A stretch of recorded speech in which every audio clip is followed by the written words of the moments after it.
भिवंडी शहरात गुन्हेगारीची धक्कादायक घटना समोर आलेली आहे। शांतीनगर पोलीस ठाण्याच्या हद्दीत गुरुवारी मध्यरात्री एका रिअल इस्टेट व्यावसायिकावर लोखंडी रॉडने जीवघेणा हल्ला करण्यात आलाय। किरकोळ संशयातून हा हल्ला झाल्याची प्राथमिक माहिती समोर आली असून या घटनेचा व्हिडिओ सोशल मीडियावर व्हायरल झालेला आहे। हल्ल्यात व्यावसायिक गंभीर जखमी झाले असून त्यांच्यावर मुंबईतील रुग्णालयात उपचार सुरू आहेत। पोलिसांनी दिलेल्या माहितीनुसार कमरुजमा मोहम्मद शबीर शेख वय वर्ष 38 हे 30 एप्रिल रोजी मध्यरात्री सुमारे 1:30 वाजण्याच्या सुमारास काम आटोपून दुचाकीवरून घरी जात होते। त्यावेळी न्यू आझादनगर परिसरातील निजामी हॉटेलसमोर 5 जणांच्या टोळक्याने त्यांना अडवले।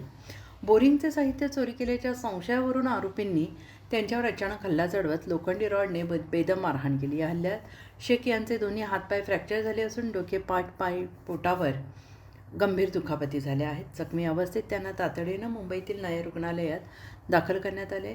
या प्रकरणी शांतीनगर पोलीस ठाण्यात कबरुद्दीन सिद्दीकी, अफसार सिद्दीकी, इम्रान अन्सारी, शाहनवाज सिद्दीकी आणि आलम शेख यांच्या विरोधात विविध कलमान्वये गुन्हा दाखल करण्यात आलेला आहे। सर्व आरोपी सध्या फरार असून पोलिसांकडून त्यांचा शोध सुरू आहे।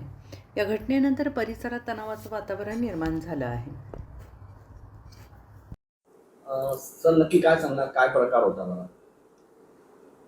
शांतीनगर पोलीस स्टेशनच्या हद्दीमध्ये 30 एप्रिल रोजी फिर्यादी कमरुजमा शेख यांच्या तक्रारीवरून गुन्हा रजिस्टर नंबर 369/2026 रायटिंग आणि 326 प्रमाणे गुन्हा दाखल करण्यात आलेला आहे। सदर गुन्ह्यामध्ये यातील आरोपितांनी तालुका पोलीस स्टेशन येथे झालेल्या पोक्सोच्या गुन्ह्याच्या संदर्भामध्ये जुन्या वादातून यातील जखमी यांना मारहाण केलेली आहे। या संदर्भात पोलीस स्टेशनला गुन्हा दाखल झाल्यानंतर API गायकर तपास पथकाचे तपास करत आहेत आणि यामध्ये 2 संशयितांना CCTV फुटेजच्या आधारे ताब्यात घेतलेलं आहे आणि अधिकचा तपास चालू आहे।